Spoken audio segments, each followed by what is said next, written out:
Pertama, Islam. Apa itu Islam? Secara bahasa, Islam itu punya beberapa arti. Kalau kita ambil pengertian leksikal, kamus, pengertian bahasa. Jadi, di dalam pembelajaran itu, definisi selalu dibagi dua. Pengertian selalu terbagi dua. Ada pengertian umum kebahasaan, ada pengertian khusus sesuai istilah yang tengah dikaji. Ya, jadi ada pengertian bahasa, ada pengertian istilah. Istilah itu kemana bahasa ini akan diarahkan. Bisa secara bahasa banyak. Dapat, mampu, bisa racun, banyak. Tapi ketika diberikan istilah, kemana istilah itu akan disematkan? Dalam dunia hewan yang disebut bisa itu bukan dapat, bukan mampu, tapi racun. Dalam dunia misalnya kemampuan pekerjaan yang disebut bisa itu bukan racun, tapi dapat, mampu. Nah, secara bahasa, apa yang disebut dengan Islam? Awas, kaidah ini penting saya sampaikan karena nanti ada tidak sedikit orang sekarang sulit membedakan. Awas, hati-hati, disebutkan sunnah. Sunnah kalau disebutkan kadang-kadang suka dibatasi, padahal sunnah itu ada 3 pengertian selain pengertian bahasa. Pengertian fikih, pengertian hadis, pengertian usul fikih.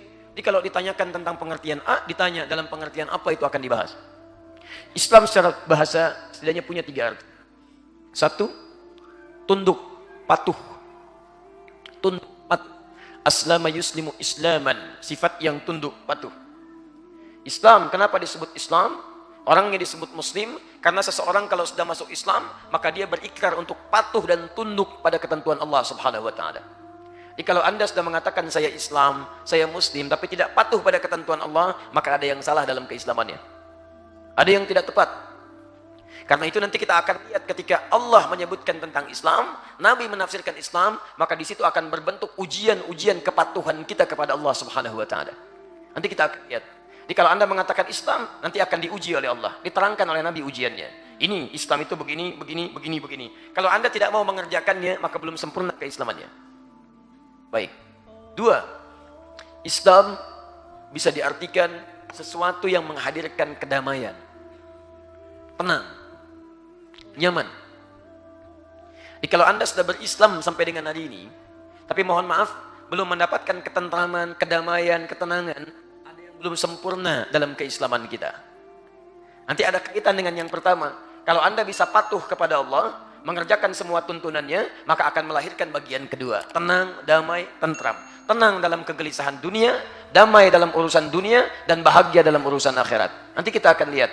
Jadi kalau Anda belum bisa mendapatkan ketenangan, kedamaian, kenyamanan, mungkin kepatuhan kita kepada Allah itu yang kurang. Bukan Anda kurang hebat, sehingga belum mencapai apa yang Anda harapkan dalam urusan dunia. Anda tingkat pendidikan sudah tinggi, kemampuan hebat, tapi kenapa nggak dapat-dapat? Mungkin bukan karena kurang hebat, Anda kurang patuh dengan Allah. Yang punya rizki kan Allah, yang punya kemudahan Allah, yang punya kenyamanan Allah, yang punya ketenangan Allah. Barangkali Anda kurang dekat dengan Allah, bukan karena Anda kurang hebat. Yang lain bisa, Anda tidak. Padahal sekolah di tempat yang sama, makan juga makannya sama, nasi pakai rendang yang sama, semua sama. Kenapa nggak Anda bisa raih? Nanti kita akan lihat. 2, 3. Islam, tunduk, patuh. Kedua, tenang, damai. Yang ketiga, Islam juga bisa terambil, nanti kita akan lihat dari kata salam. Kebahagiaan tertinggi yang diraih. Kebahagiaan tertinggi yang diraih. Jaminan kebahagiaan. Ada orang yang bahagia di dunia, tapi sengsara di alam kubur.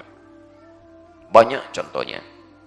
Korun, Fir'aun, bahagia dunia. Korun kaya, Fir'aun hebat dengan bala tentara. Tapi alam kubur, Allah menyampaikan di Quran surah 40 ayat 46 sampai 47 itu, an-naru yu'raduna 'alaiha ghuduwwan wa 'ashiyya. Neraka ditampakkan dari pagi sampai petang. Bapak ibu tidur, mimpinya mimpi buruk, enak gak? Tidak. Begitu sedang tidur, mimpi misalnya melihat makhluk jubah putih, mukanya buruk, rambutnya panjang. Dalam mimpi itu, bangun gak? Bangun, seketika bangun. Gak enak kita tidur. Nah ini di alam kubur itu kan gak bangun lagi, kecuali kalau kiamat. Terus tidur, tapi ditampakkan neraka dari pagi sampai petang itu. Di dunianya merasa bahagia, maaf, alam kuburnya nestapa. Akhirat sudah pasti sengsara. Ada yang kedua, Masya Allah, Dunianya seakan-akan sengsara, fakir dia. Alam kuburnya nikmat, akhiratnya bahagia. Baik, Anda pilih mana? Bahagia dunia, nestapa akhirat, atau bahagia akhirat, sengsara dunia? Tidak ada pilihan ketiga, nggak usah maksa. Baik, kita tidak ingin memilih keduanya, karena pilihan itu tidak diberikan oleh Allah. Pilihannya hanya satu, di Quran surah kedua Al-Baqarah ayat 201. Paling kanan sebelah bawah. Saking inginnya pilihan ini, bahkan kita pun hafal doanya, bahkan orang Payakumbuh punya istilah sendiri. Lihat kalimatnya, Rabbana atina fid dunya hasanah, wa fil akhirati hasanah, wa qina adzabannar. Hafal antum doanya. Doa apa itu? Tuh, punya istilah sendiri. Sapu jagat, yang orang Arab pun tidak mengetahuinya. Tanyakan sama orang Arab, at-ta'rif sapu jagat? Masya Allah. Tahukah engkau sapu jagat? Sapu jagat? Cuma antum. Ada doa sapu jagat, ada doa sapu nggak ada jagatnya, ada jagat nggak ada sapunya. Masya Allah, luar biasa. Dunia bahagia, alam kubur bahagia, akhirat bahagia. Nah, kalau Anda ingin mendapatkan puncak kebahagiaan, di dalam Islam itu kebahagiaan diukur di 3 alam. Kita nanti akan lihat. Bukan cuma bahagia dunia, kalau cuma dunia, jangankan orang Islam, non-Muslim pun ada yang bahagia. Coba lihat tuh, banyak orang bahagia non-Muslim di dunia. Alam kubur, kita lihat besok. Kalau pengen cepat ya silahkan aja duluan. Lihat. Bahkan saking bahagia nanti kita lihat meninggalnya tuh enak, tenang. Ya Tuhan nafsul mutmainnah. Sudah dunia mau meninggal aja tenang. Dunianya tenang, enak, tenang, nyaman. Mau meninggal juga tenang. Alam kuburnya enak. Jadi kita turunkan ayat-ayatnya. Akhiratnya bahagia. Nah, jadi capaian kebahagiaan ukurannya dalam Islam itu bukan cuma sekedar dunia, tapi alam kuburnya nikmat, akhiratnya pun bahagia. Itulah Islam. Nah, persoalannya kita ke alam kubur aja belum. Kemudian dunia belum bahagia. Sementara kita mengaku Muslim, Islam kita. Apa yang salah dalam keislaman kita sehingga kebahagiaan itu belum diraih? Bahagia itu bisa relatif nanti sesuai dengan kadar masing-masing. Ada bahagia dengan kekuatan tenaga ketika bisa bangun tahajud. Ada bahagia ukurannya harta ketika mencapai batas tertentu. Ada bahagia itu ukurannya kedudukan ketika mencapai level tertentu. Tapi dari semua yang relatif itu, semua kebahagiaan itu mendekatkan pelakunya dengan Allah Subhanahu wa taala.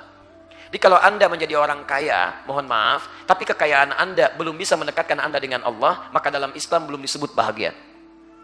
Belum bahagia. Kalau cuma sekedar kaya, Qarun lebih kaya.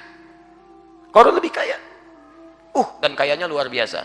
Quran surah ke-28, ayat ke-76. Inna Qaruna kana min qaumi Musa fabagha alaihim. Qarun itu termasuk kaumnya Musa. Sombongnya luar biasa. Kalau bagha itu sombong pakai harta. Kalau pakai kedudukan namanya togo. Karena itu Qarun disebut bagha. Fir'aun disebut togo. Idhab ila fir'auna innahu togo. Pergi ke Fir'aun, dia sudah mulai sombong dengan kedudukannya, menyimpang dia. Jadi kalau sombong dengan kedudukan, togo. Sombong dengan harta, bagha. Dua-duanya hidup di zaman Nabi Musa. Penguasa yang zalim bertemu dengan pengusaha yang lalim. Dua-duanya itu. Nah, Fir'aun sombongnya luar biasa. Bagaimana kekayaannya? Lihat. Wa inna mafatihahu latanu'u bil usbah. Sungguh kunci-kunci gudang emasnya saja. Kalau kita sekarang kunci brankasnya saja, itu nggak sanggup dipikul oleh bodyguard yang ada di belakangnya. Jadi kalau dia jalan kemanapun, di belakangnya itu ada bodyguard, Pak Bu. Jalan dia, di belakang bodyguard. Cuman bawa kunci brankasnya aja. Nih saya. Itu pun nggak kuat bawanya. Jadi kalau jalan kemanapun dia tunjukkan. Kalau mau ngambil, ambil aja. Bodyguard saya aja nggak kuat ngambilnya. Kaya, sombong. Jadi kalau ada sekarang orang merasa kaya, ingin ikutan sombong, dia terlambat. Karena sudah ada yang duluan. Dan sangat keterlaluan karena kekayaan dia, tidak sekaya Qarun. Qarun sangat kaya, sombong, dihancurkan oleh Allah. Kata Allah, dia nggak bahagia. Bukan kebahagiaan itu yang ingin diraih. Maka muncul kaidah di ayat 77-nya. Wabtaghi fima atakallahu daral akhirah. Hei, saya titipkan harta ini bukan untuk kamu sombong, tapi supaya kamu mencari kemuliaan akhirat. Nanti kita akan lihat bahwa dulu orang-orang yang super kaya itu, Utsman bin Affan radhiyallahu taala anhu, Abdurrahman bin Auf, itu kebahagiaannya bukan ketika omsetnya bertambah, tapi ketika kekayaan itu bisa digunakan untuk meraih akhiratnya. Wala tansa nasibaka minad dunya. Walaupun mereka tampil elegan juga dalam urusan dunianya. Dunia tidak lupa, tapi akhirat bisa diraih. Itu ukurannya. Sekarang mari kita turunkan semua capaian-capaian tadi. Bagaimana bisa mendapatkan kepatuhan, seperti apa meraih ketenangan, dan seperti apa mendapatkan kebahagiaan. Nanti di akhir, semua itu harus kita terbarkan sebagai rahmat tunjukkan kepada seluruh semesta alam. Seperti dituntunkan oleh Nabi Sallallahu Alaihi Wasallam. Jelas sampai sini? Belum saya terangkan ya. Satu, Islam. Kita mulai. Islam sebagai tuntunan kepatuhan. Quran surah 3 ayat 19. Ketika Allah menyebutkan Islam sebagai tuntunan kepatuhan, maka kalimatnya disebut dengan ad-din. Inna ad-dina 'indallahil Islam. Sungguh din yang diridhai oleh Allah itu adalah Islam. Jadi kalau sudah Anda mendapatkan ad-din, Islam, Anda tidak boleh mencari yang lain. Rugi Anda. Sudah dapat Islam, maaf, Anda mencari yang lain. Orang-orang sibuk mencari Islam, Anda sudah Islam, ngapain cari yang lain? Anda sudah dapatkan baju yang bagus, kenapa mencari yang jelek? Jelas ya? Karena itu turun kaidah di Quran surah ketiga ayat 85. Wa may yabtaghi ghairal islami dina falan yuqbala minhu wa huwa fil akhirati minal khasirin. Siapa yang mencari selain Islam sebagai din, maka Allah nggak akan terima. Di akhirat nestapa dia. Dunia silakan kalau merasa bahagia, tapi nanti saya tunggu di akhirat kata Allah. Lihat, akhirat rugi. Nah, sekarang pertanyaannya, apa itu ad-din? Ujian kepatuhan. Kita lihat. Ketika Nabi SAW menerangkan tentang ad-din, yang disebut dengan al-Islam tadi, sehingga nanti menjadi rahmat bagi semesta alam, disebutkan kisahnya di hadis riwayat Muslim nomor hadis yang ke-8 dari Umar bin Khattab radhiyallahu taala anhu, di Al-Arba'in nomor hadis yang kedua. Saya bacakan hadisnya. An Umar bin Khattab radhiyallahu taala anhu aidan qala, hadis riwayat dari Umar bin Khattab radhiyallahu taala anhu, semoga Allah meridai kepadanya, beliau menyampaikan, bainama nahnu julusun 'inda Rasulillah, ketika kami sedang duduk-duduk santai bersama Rasulullah sallallahu alaihi wasallam. Kalau ada kata julus ditambah dengan bainama, itu duduknya santai, tidak terlampau serius. Tapi saya ingin tunjukkan pada Anda, sahabat Nabi itu Masya Allah luar biasa. Duduk santai aja yang dicari orang baik. Ya, mau duduk santai aja. Santai itu kan duduk-duduk ringan. Kadang minum teh, minum kopi, tapi yang dicari orang baik Nabi langsung. Ini petunjuk dalam khazanah sirah kita. Ini adab bahwa orang Islam itu dalam segala hal ingin mencari yang terbaik. Anda lihat ya, bayangkan kalau Anda berhadapan dengan orang baik, dapat orang baik itu dalam santainya saja pasti akan menampakkan kebaikan. Karena dia baik, maka lisannya akan bicara yang baik-baik.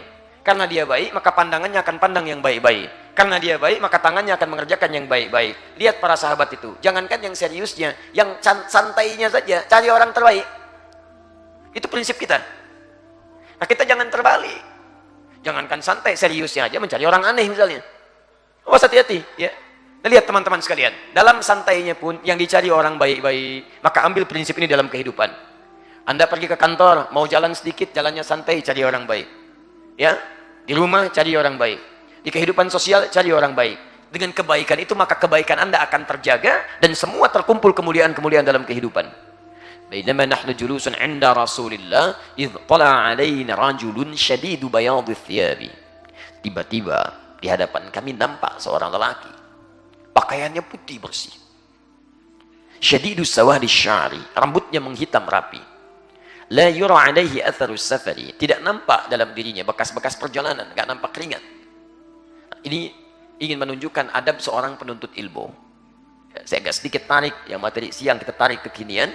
Jadi ini nanti kita lihat ada malaikat Jibril menyamar datang kepada Nabi untuk menunjukkan pada para sahabat bagaimana menuntut ilmu yang baik. Ini untuk menerangkan tentang Islam sampai malaikat turun ingin menegaskan apa inti keislaman seseorang itu. Nah, datang kepada Nabi sallallahu alaihi wasallam, lihat la yura 'alaihi atharus safari, tidak kelihatan bekas-bekas perjalanan. Ini adab kalau Anda ingin belajar, jangan banyak mampir-mampir. Mau berangkat, lihat ada jualan misalnya, maaf ada kuliner mie ayam, mampir dulu situ. Ada pertandingan ini, mampir dulu situ. Sehingga ketika sampai ke majelis ilmu, kekuatan kita untuk belajar jadi berkurang. Begitu mau belajar, yang diingat mie yang barusan. Begitu mau belajar, yang diingat pertandingan yang belum terselesaikan. Macam-macam. Fajalasa ilan Nabi sallallahu alaihi wasallam. Sebelumnya wala ya'rifuhu minna ahadun. Kami tidak kenal siapa orang ini. Awas, ini menunjukkan belajar itu, Anda tidak harus dekat dengan lokasi. Anda mendapatkan ilmu yang bagus, guru yang baik, kejar selama punya kemampuan untuk mendapatinya. Fajalasa ila Nabi sallallahu alaihi wasallam, maka dia mendekat kepada Nabi sallallahu alaihi wasallam. Fa asnada rukbatayhi ila rukbatayhi, menyandarkan lututnya ketemu lutut, ambil saf depan. Wa wada'a kaffayhi ala fakhidhayhi, meletakkan telapak tangannya di pahanya. Faqala, dia bertanya, ini intinya. Ya Muhammad, hey Muhammad sallallahu alaihi wasallam, akhbirni 'anil Islam. Tolong terangkan kepadaku apa esensi Islam itu. Inti Islam itu apa? Lihat mana yang pertama tadi.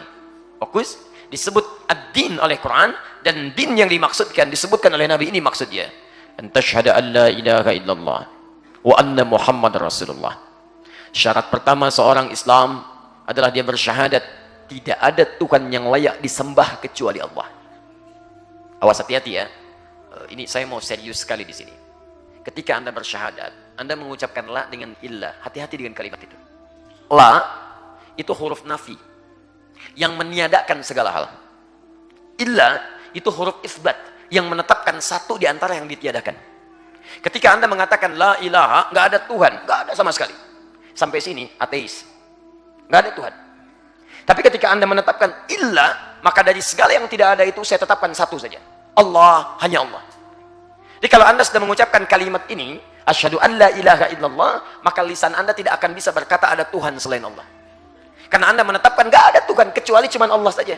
Maka lisan orang yang bersyahadat itu mustahil lisannya akan mengatakan, walaupun lisan tidak bertulang, tapi lisan ini tidak akan pernah bisa mengatakan ada Tuhan lain selain Allah. Tidak ada din selain Islam. Mustahil. Lisan orang yang syahadat, Anda ini kan syahadat paling minimal 9 kali dalam sehari. Subuh sekali. Coba lihat. Zuhur 2 kali. Asar 2 kali. Maghrib 2 kali. Isya 2 kali. Bukankah dalam tahiyat Anda bersyahadat? Asyhadu an la ilaha illallah. Subuh tahiyat sekali. Zuhur 2 kali. Asar 2 kali. Maghrib 2 kali. Isya 2 kali. Lisan orang yang tahiyat mengucapkan asyhadu an la ilaha illallah, maka dia tidak akan pernah mampu mengucapkan ada agama lain selain Islam, ada Tuhan lain selain Allah. Jadi saya tuh agak bingung, ada orang mengatakan semua agama sama, menuju pada Tuhan yang sama, cuman caranya beda-beda. Ada yang salah di lisannya itu. Karena lisan orang yang berlatih syahadat dengan benar itu mustahil bisa mengucapkan kalimat demikian. Sama dengan telunjuk yang selalu dipakai untuk syahadat. Telunjuk ini ketika digunakan untuk syahadat, mustahil bisa dipakai maksiat. Mustahil. Karena tiap hari ketika diucapkan asyhadu an la ilaha illallah, telunjuk Anda mengangkat.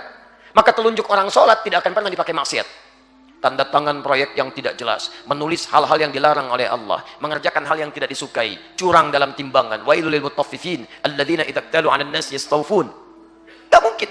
Mustahil. Hati-hati teman-teman sekalian, hati-hati. Makanya orang-orang yang demikian disebut oleh Quran pasti sholatnya bermasalah. Quran surah keempat ayat 142. Bermasalah. Teruskan. Wa asyhadu anna Muhammad Rasulullah. Cara menyembah Allah, maka Anda mesti melihat bagaimana Rasulullah menuntun kita. Kemudian apa ujiannya setelah Anda berislam mengucapkan kalimat syahadat? Perhatikan, kepatuhan. Wa tuqimas shalah, kerjakan salat. Wa tu'tiyaz zakah, keluarkan zakat. Wa tasuma Ramadan, puasa Ramadan. Wa tahujjal baita in istata'ta ilaihi sabila. Kemudian Anda tunaikan haji dan berusaha mampu mewujudkannya. Ujian pertama ketika Anda mengucapkan saya Islam, saya Muslim, maka ujian yang pertama, perhatikan teman-teman sekalian, ujian kepatuhan dalam bentuk ibadah. Ini poinnya. Ya. Jadi kalau ada orang Islam mengaku Muslim, kemudian dia tidak mau ibadah, maka mohon maaf, satu, dipertanyakan keislamannya. Ini poin pertama. Ingat yang pertama tadi saya sebutkan, Islam, pengertian pertama kepatuhan, patuh pada ketentuan Allah. Karena itu ketika Anda bersyahadat, saya masuk Islam, syahadu an la ilaha illallah, syahadu anna Muhammad Rasulullah, Anda akan diuji dengan amalan tadi. Patuh nggak nih? Muncul turunannya. Makanya turun di Quran perintah-perintah salat, wa aqimus shalah. Quran surah kedua ayat 43, wa aqimus shalah. Zakah, wa atuz zakah. Puasa, Al-Baqarah 183, ya ayyuhalladzina amanu kutiba alaikumus shiyam. Haji, Quran surah kedua ayat 196. Ya, wa atimul hajj wal umrata lillah. Turun semua perintah. Mau diuji patuh enggak? Jelas sampai sini? Ini bagian yang pertama.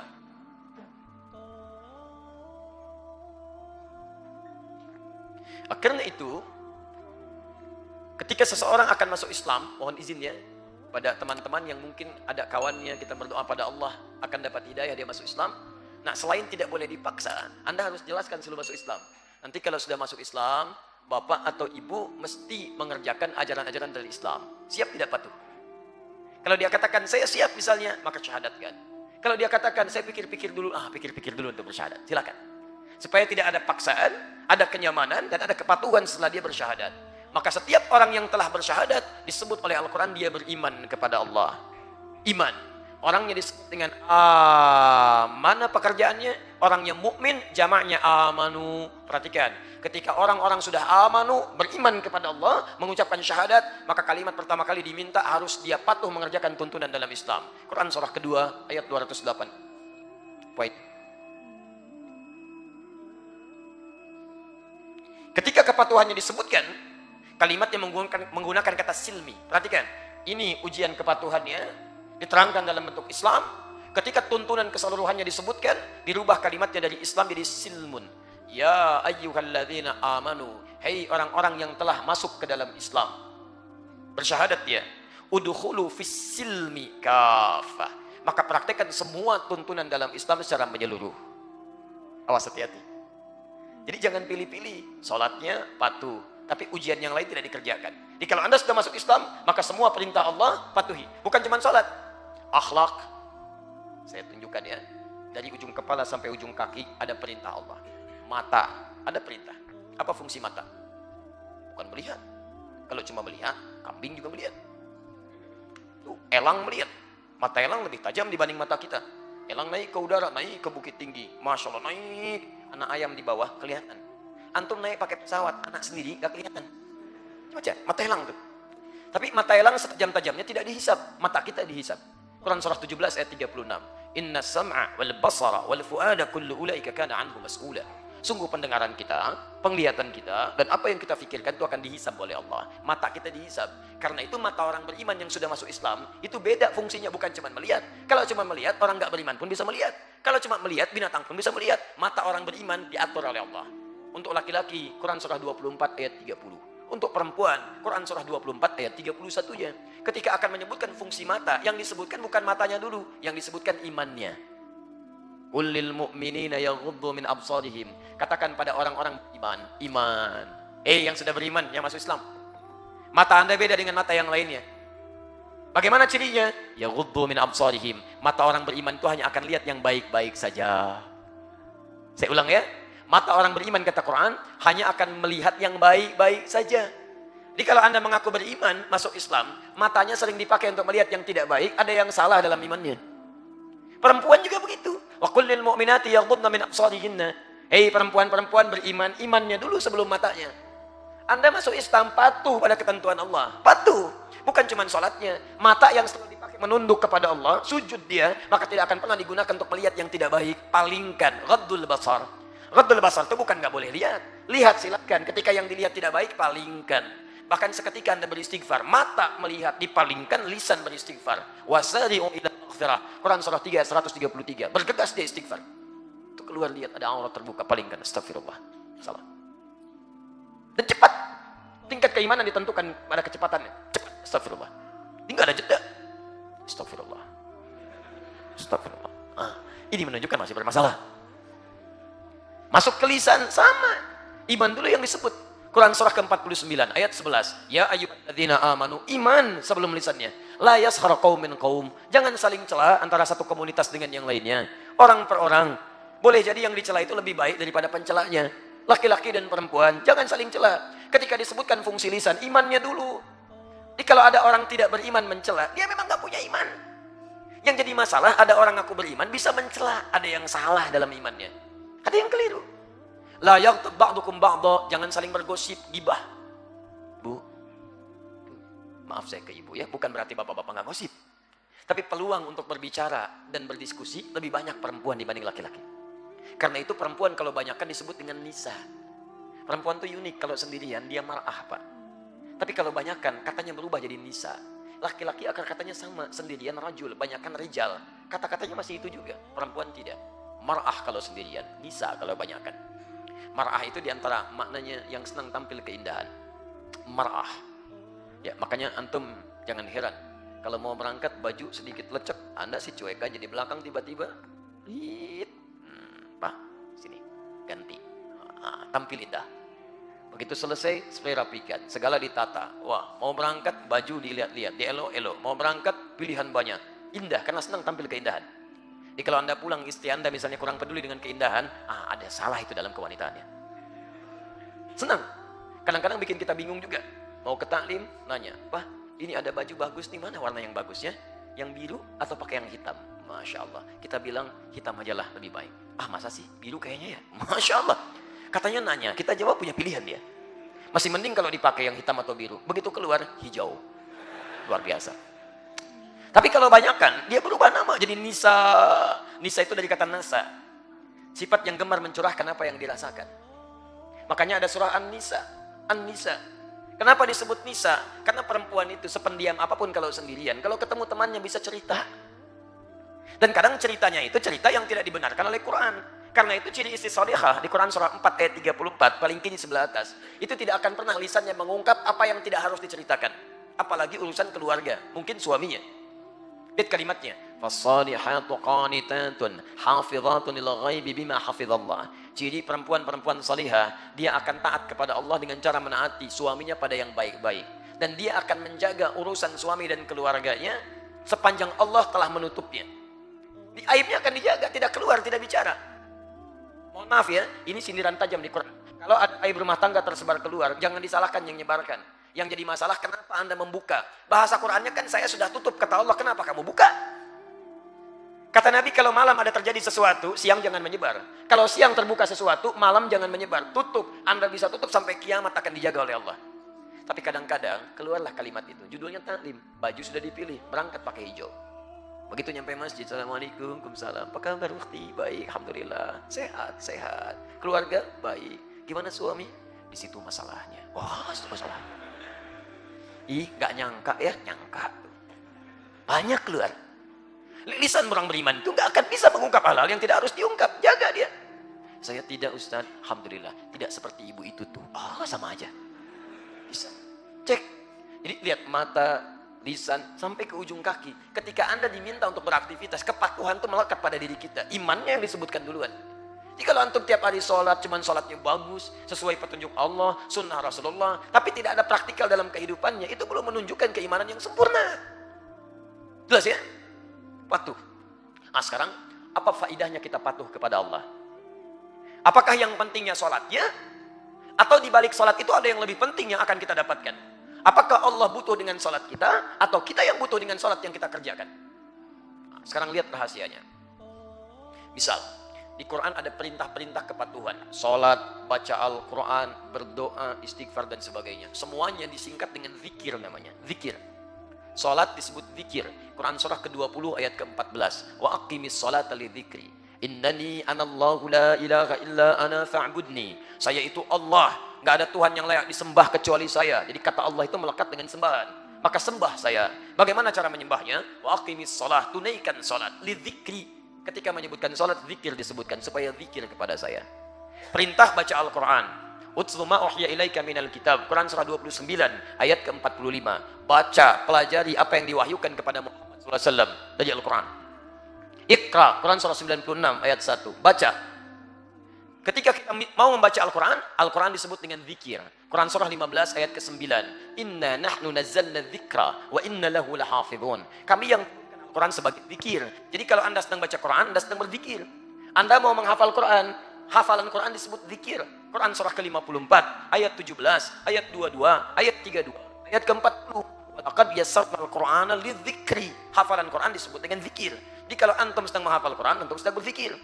Doa disebut dengan zikir. Diperintahkan Anda berdoa. Diperintahkan.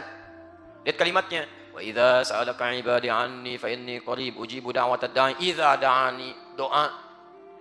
Ud'uuni astajib lakum. Doalah kepada saya jawab. Ketika Anda berdoa disebut zikir. Quran surah 7 ayat 205. Wadhkur rabbaka fi nafsika tadarruan wa khifatan wa dunal jahri minal qaul. Wadhkur, dan berzikirlah Anda dalam diri Anda. Minta berdoa kepada Allah dengan lirih seperti nabi-nabi dulu berdoa. Zikir.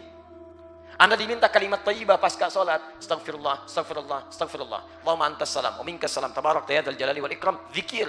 Hadis riwayat Muslim nomor hadis 591. Tahu dari mana itu zikir? Quran surah ke-4 ayat 103. Paling kanan sebelah atas. Fa idza qadaitumus salata fadhkurullaha. Begitu Anda selesai salat, kata Quran, bergegaslah untuk berzikir, maka Anda ucapkan astaghfirullah, astaghfirullah, astaghfirullah. Allahumma antas salam. La ilaha illallah, wahdahu la syarika lahu, lahul mulku wa lahul hamdu wa huwa ala kulli syai'in qadir. Hadis Muslim hadis 593. Subhanallah, subhanallah, subhanallah, alhamdulillah, Allahu akbar. Hadis Muslim hadis 597. Zikir. Ada semua. Nah, sekarang ketika Anda diminta untuk berzikir, patuh mengerjakan itu semua, apa manfaatnya? Perhatikan. Zikir yang benar itu akan berdampak pada ketenangan diri kita. Quran surah ke-13 ayat ke-28.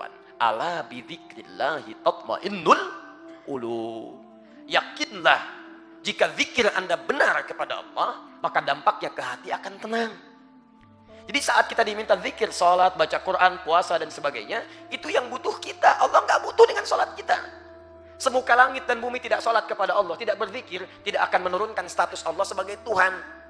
Yang butuh kita, karena dengan sholat itu ada ketenangan dalam diri kita. Dalam bacaan Quran ada ketenangan bagi kita. Jadi ada dampak. Jadi kalau selama ini Anda nggak pernah tenang, padahal Anda kaya luar biasa, kedudukan tinggi, mungkin cek dulu, bukan karena kurang kaya, Anda kurang sholat. Bukan karena kurang kedudukan, Anda kurang zikir. Kalau cuma kaya, banyak tuh di luar. Tapi mereka juga gelisah karena nggak pernah zikir kepada Allah Subhanahu Wa Taala. Di Jepang banyak orang hebat, tapi di Jepang banyak orang gelisah, banyak yang bunuh diri. Saya dari Jepang beberapa waktu lalu, itu indeks tingkat bunuh diri di Jepang itu 130.000 lah, 30.000 setahun, 100 orang per hari, 100 orang per hari, Anda bayangkan. Dan saya pernah dibawa ke satu tempat, itu setiap hari minimal 5 orang selalu ada di situ, mayat. Shinkansen kereta cepat, kalau terlambat sekian detik, sepersekian detik, itu artinya ada yang orang lompat ke situ, orang lompat. Anda bisa bayangkan kehidupan yang disiplin, tenang, kelihatan nyaman, kelihatan, saya sebut kelihatan, tapi ternyata banyak hadir kegelisahan dalam jiwa. Kenapa? Karena nggak ada zikir. Ya, ada musibah kecil sudah nggak tenang. Orang Indonesia yang rajin zikir, kasih banjir berenang, tenang, luar biasa. Zikir. Jadi ketenangan itu mudah. Jadi kalau Anda sedang, konsepnya gini, kalau Anda sedang gelisah, bahasa sederhananya, Anda zikir. Minimal tenang, walaupun solusi belum datang, minimal ada ketenangan. Di antara zikir apa? Baca Quran, misal sedang gak enak, sedang gak nyaman perasaan, ada sesuatu terjadi di perusahaan, ambil wudhu, buka mushaf. Begitu dibacakan Quran, demi Allah saya katakan, seketika akan ada ketenangan yang tidak biasa. Minimal Anda tidak mengeluh. Gak ada kerjaan Anda mengeluh. Mengeluh tidak menyelesaikan persoalan. Mau pergi ke Istiqlal, tiba-tiba macet di depan, bikin status, Istiqlal macet. Terus apa solusinya? Gak ada. Zikir, hadir ketenangan dalam jiwa. Sholat, tenang, ambil wudhu, sholat. Sholat itu jangankan sholatnya, tempatnya saja masjid, bikin tenang. Gak percaya silakan, antum masuk rumah dengan rumah Allah, beda. Masuk rumah antum, kadang-kadang ruwet tuh. Tapi masuk rumah Allah, begitu masuk kaki kanan, ada situasi berbeda. Enak, gitu, tenang. Sholat 2 rakaat, tenang. Duduk di bawah kipas angin, saking tenang, jeblak tidur. Masya Allah. Saya ke Gunma, di Jepang itu ada Gunma, ustadz lokal menyebutkan, Ustaz, ternyata ada daerah lain yang tingkat bunuh dirinya itu lebih hebat dibanding dengan Jepang. Maaf sebentar, waktunya masih ada? 6.30 ya Pak Surya, halo? Masih ada? Oh masih. Di Gunma beliau cerita, jadi ada yang lebih hebat Ustaz dari sini tingkat bunuh dirinya. Kalau di sini masih teratur. Teratur, bunuh diri teratur, Masya Allah. Ya jadi pasti kalau nggak di Shinkansen kereta, tempatnya di sini. Kalau di tempat yang satu lagi, saya nggak perlu sebutkan lah tempatnya ya. Ada daerah Eropa, itu bunuh dirinya berantakan, di mana aja ada mayat. Maka pemerintahnya belajar melihat situasi itu, dilokalisasi, tempat lokalisasi bunuh diri. Jadi kalau mau bunuh diri, di sini aja, jangan tempat lain. Dan uniknya, jamnya diatur, jam 8 sampai jam 12. Jadi kalau Anda datang jam 7 kepagian, datang jam 1 kesiangan, besok lagi. Satu kali, ini nyata. Ada orang mau berangkat bunuh diri. Ketemu orang Islam, ini nyata, saya tidak mengarang cerita. Begitu di jalan dia berangkat, ketemu orang Islam, ditanya mau kemana? Bunuh diri. Jam berapa? Jam 10. Ada jamnya. Baik, hari itu masih belum jam 10. Baik, masih belum. Si orang Islam ini bilang, bisa nggak ikut saya dulu? Saya takut telat, Masya Allah. Luar biasa. Kata orang Islam ini, kalau terlambat, nanti saya ganti.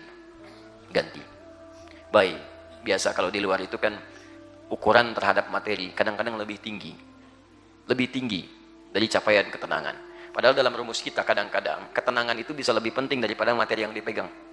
Buktinya begini, Anda pilih ya, tapi jangan pilih yang ketiga, saya ingatkan dari awal. Pilih kaya tapi gelisah atau miskin tapi tenang. Nggak ada pilihan ketiga, jangan maksa. Kaya tapi gelisah atau miskin tapi tenang. Banyak uang tapi gelisah, sedikit uang tapi tenang. Pilih mana? Saya tahu pengen kaya tapi tenang gitu kan, sudah nggak usah dikasih pilihan. Balik sini. Akhirnya apa yang terjadi? Dia berangkat ikut dengan orang ini. Dibawa kemana? Ke masjid. Karena dia belum muslim, dia tunggu di luar, dia nggak masuk, sedang ada pengajian. Begitu duduk, Masya Allah, jangankan orang Islam, non muslim ikut pengajian di luar, begitu duduk mulai ngantuk, nggak terasa tidur. Allahu Akbar, saking lelapnya tidur sampai bubar pengajian, tidur, tidak dibangunkan karena merasa kayaknya nikmat orang ini. Lewat jam bunuh diri, jam 10 lewat, jam 12 lewat, jam 2 baru seresek-resek mau bangun. Saat itulah kemudian dia terbangun. Kata si orang tadi yang muslim yang menawarkan, saya minta maaf, katanya, minta maaf, tadi nggak bangunkan Anda karena Anda terlihat nikmat bunuh diri, maaf, tidurnya, nanti besok saya antar lagi, saya ganti kerugiannya. Kata orang tadi, tidak, nggak usah diantar, nggak usah diganti, saya nggak jadi bunuh diri. Kenapa? Entah kenapa saya mendapatkan ketenangan ketika berada di sini. Anda bisa bayangkan, non muslim saja dekat masjid bisa tenang, masa Anda orang Islam yang sudah muslim nggak tenang ke masjid? Cek, ada non muslim dekat masjid bisa tenang, Anda orang Islam dipanggil adzan jadi nggak tenang. Allahu Akbar, Allahu Akbar, kau udah sholat lagi? Oh, luar biasa. Akhirnya apa yang terjadi? Orang itu masuk Islam, menyebar kisahnya, bikin viral. Akhirnya ketika viral, kansel setempat, pemdanya setempat, Masya Allah, membuat aturan. Jadi setiap ada yang bunuh diri, Ustadz tadi dibuatkan tempat lokal di sini di sampingnya. Ada tulisan, yang mau bunuh diri konsultasi dulu ke sini. Luar biasa. Teman-teman sekalian, coba lihat, barangkali yang membuat kita tidak tenang itu bukan karena capaian dunia, tapi mungkin zikir kita kurang. Jadi kalau Anda ingin, bagaimana Anda bisa mengatakan Islam rahmat lil alamin, diri sendiri aja belum jadi rahmat. Untuk pribadi Anda belum mendatangkan rahmat, bagaimana Anda bisa menawarkan rahmat pada orang lain? Kalau Anda belum bisa menenangkan diri, bagaimana menenangkan orang lain? Orang tua yang belum bisa menenangkan dirinya, bagaimana bisa menenangkan anaknya? Anaknya nangis, tenang, bapaknya aja nggak tenang, ibunya nggak tenang, bagaimana bisa bikin anaknya tenang? Jadi kalau kita berusaha mengatakan lil alamin, bikin diri sendiri juga baik dulu dalam pandangan Allah Subhanahu wa taala. Karena itulah orang-orang yang berinteraksi dengan Al-Quran, menunaikan perintah Allah, patuh pada segala keterangan dan tuntutan, maka apa yang terjadi selain ketenangan? Quran surah ke-19 ayat 15, itu yang saya kotakin nomor 7. Lihat, wassalamun alaihi yauma wulida wa yauma yamutu wa yauma yub'atsu hayya. Jaminannya 3. Seperti kami berikan pada Nabi Yahya, kalimatnya nakirah. Nakirah itu umum, bukan untuk 1-2 orang. Ayat ini bicara tentang kepatuhan Nabi Yahya. Ayat 11-nya Yahya, ya Yahya, khudhil kitaba biquwwah. Yahya, ambil kitab. Pelajari. Wahyu dari Allah Subhanahu wa taala. Terapkan. Nabi aja diperintahkan. Nabi Muhammad juga baca Quran, belajar Quran. Ya saya tanya, Nabi Muhammad itu nabi bukan? Rasul bukan? Dijamin surganya? Ada hisabnya enggak? Surganya tingkat tinggi atau paling rendah? Tingkat tinggi. Beliau informasi masih baca Quran. Khatam Quran sekali, 2 kali. Masya Allah, sekali dalam setahun, saat Ramadan. Saat mau meninggal 2 kali dalam Ramadan. Nabi Muhammad masih menghatamkan Quran, baca Quran, belajar Quran dengan malaikat Jibril. Maaf, antum Nabi bukan? Bukan, Rasul bukan. Sudah jelas surganya? Belum. Ada hisab nggak? Surga paling tinggi atau paling rendah? Belum jelas. Baik, Anda bukan Nabi, bukan Rasul, surga belum jelas, amalan berantakan, hisab menegangkan. Masya Allah, nggak mau baca Quran? Nabi aja baca Quran, masa kita yang bukan Nabi enggak? Kebalikan. Ya Yahya khudhil kitaba biquwwah wa atainahu hukma sabiyya, ketenangan. Wa hananan min ladunna, kebaikan. Wa zakata wa kana taqiyya wa barran biwalidayhi wa lam yakun jabbaran 'asiya. Ketika Yahya alaihi salam mengikuti tuntunan Allah, patuh pada perintah Allah, ketenangan dunia diberikan. Yang hebat, wassalamun alaihi yauma wulida wa yauma yamutu wa yauma yub'atsu hayya. Kami jamin hidup dunianya tentram, alam kuburnya nyaman, dan akhiratnya bahagia. Ketika menyebutkan jaminannya, kalimatnya dibuat nakirah, bentuk umum. Ada kaidah dalam tafsir. Lihat kaidahnya berbunyi, jika sesuatu disebutkan dalam bentuk umum, maka yang diberikan tidak hanya berlaku bagi orang yang disebutkan saja. Kalimat dalam kaidah asbabun nuzulnya menyebutkan al-ibratu bi umumil lafzi la bi khususis sababi. Anugerah itu berdasarkan keumuman lafadznya, bukan khusus diturunkan kepada siapa. Ayat itu ingin memuji Nabi Yahya, tapi kalimatnya dalam bentuk umum. Artinya siapapun yang mengikuti petunjuk-petunjuk dari Quran seperti Nabi Yahya mengerjakan, maka akan diberikan kalimat-kalimat dan anugerah yang sempurna. Contoh, para nabi sunnahnya diikutkan itu. Nabi Muhammad luar biasa, diikuti oleh para sahabat. Sahabat bukan nabi, bukan rasul. Utsman mengikuti. Utsman itu menantu nabi, menikah dengan 2 putri nabi. Yang satu dinikahi meninggal dunia, nikah lagi dengan yang satunya lagi. Pengusaha sukses.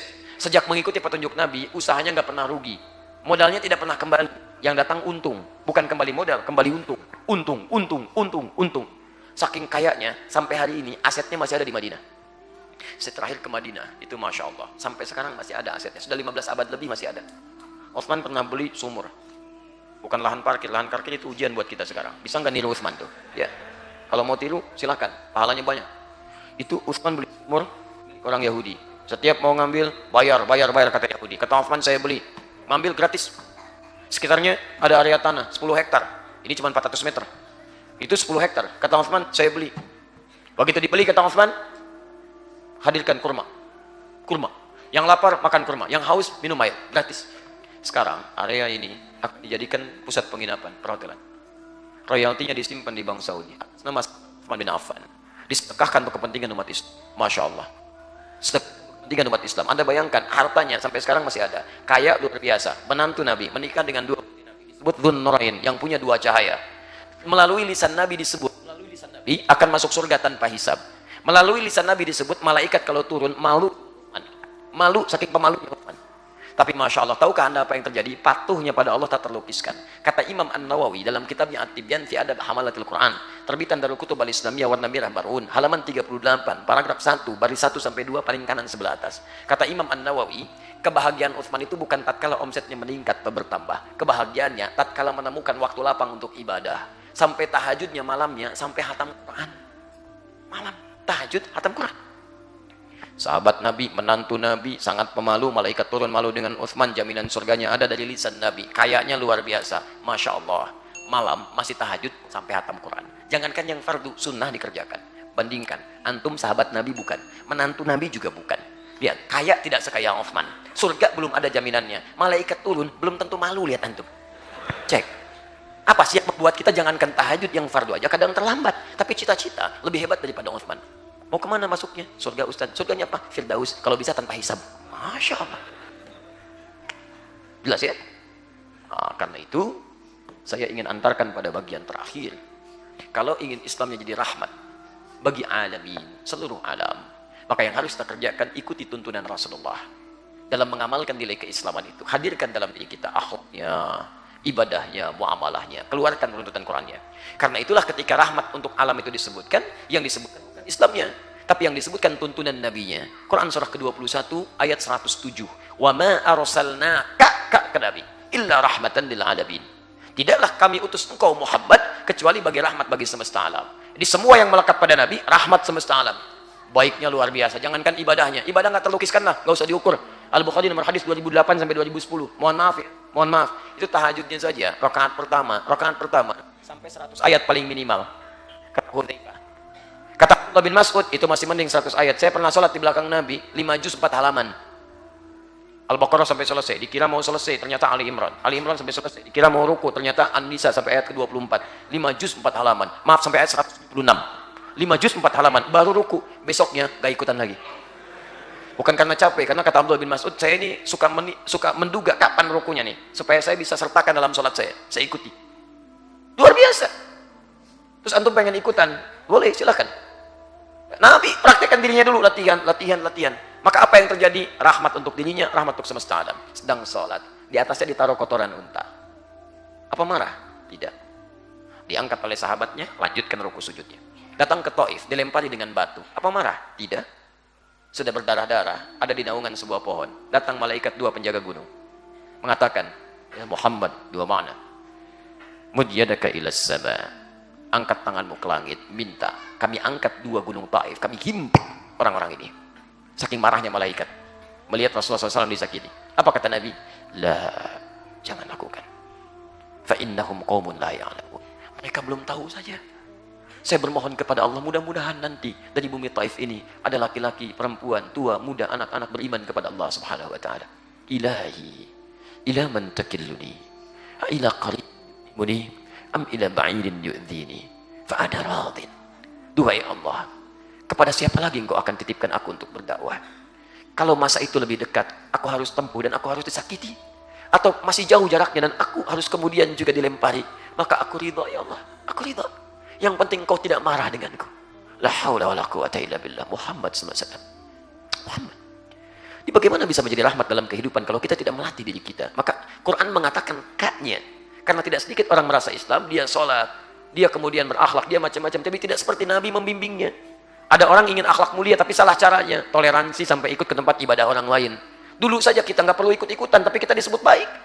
Baik, saat ada makanan kita bagi, saat ada kebaikan kita berikan, tapi saat ibadah kita masing-masing, dan mereka mengerti. Mengerti. Sekarang orang sholat banyak, tapi tidak sedikit orang sholat salah dalam sholatnya. Kata Quran, orang sholat itu terbebas dari perbuatan keji dan mungkar. Sekarang banyak orang sholat, kejinya bertambah, mungkarnya nambah. Apa yang salah? Bahkan orang mau ke masjid masih takut kehilangan sendalnya. Saya nggak tahu kalau di sini masjid lain, mau ke masjid, hati-hati dengan sendal. Hati-hati dengan sendal. Kalau di masjid saya sudah tidak aman, mencari tempat mana lagi? Maka dari itu saya simpulkan, mari kita jadikan mulai subuh ini, kita buat ikrar dari Masjid Istiqlal. Istiqlal merdeka, bebas, merdeka dari segala keburukan, merdeka dari segala penghambaan kepada selain Allah, merdeka dari maksiat, itu yang paling penting. Indonesia merdeka, merdeka dari penjajahan. Masjid ini membuat kita merdeka dari penjajahan-penjajahan setan. Merdeka dari maksiat, merdeka dari keburukan. Jadi kalau antum keluar dari masjid ini belum merdeka dari yang buruk-buruk, maka ada yang salah dalam sholatnya di sini. Ada yang salah dalam baca Qurannya. Ada yang salah dalam ibadahnya. Perbaiki kembali. Sehingga bisa menjadi rahmat bagi semesta alam. Jelas sampai sini?